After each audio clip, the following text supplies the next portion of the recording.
प्यारे नबी सल्लल्लाहु अलैहि वसल्लम की हदीस है, जो जुमा के दिन सूरह कहफ की तिलावत करे अगले जुमा तक अल्लाह तबारक व तआला उसको नूर अता करता है, उसको रोशनी अता करता है। आप सूरह कहफ पढ़ते हैं, सूरह कहफ में अल्लाह तबारक व तआला ने एक वाकया बयान किया है, एक किस्सा बयान किया है। उस वाकये की डिटेल में मत जाइए, उसकी तफसीलात में मत जाइए। कुरान करीम ने वाकया पेश किया है, लेकिन कुरान करीम एक बात को हाईलाइट करता है, इन्नहुम फित्यतुन आमनू बिरब्बिहिम वज़िदनाहुम हुदा। अल्लाह के कुछ नौजवान बंदे थे जो अपने रब के ऊपर ईमान लाए। कुरान करीम उन्हें हाईलाइट करता है कि दुनिया वालों सुनो, ईमान की ताकत, तौहीद की दावत सबसे पहले कबूल करने वाले दुनिया में नौजवान थे। कल कयामत का दिन होगा, गर्मी से और सूरज की तपिश से लोग बेहाल होंगे।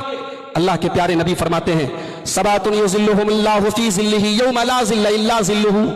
7 तरीके के लोगों को अल्लाह तबारक व तआला अपने अर्श का साया अता फरमाएगा। उन 7 खुशनसीब बंदों में प्यारे नबी सल्लल्लाहु अलैहि वसल्लम फरमाते हैं, वशाबुन नशा फी इबादतिल्लाह, वो नौजवान भी होगा इसकी जवानी अल्लाह की इबादत में गुज़री होगी।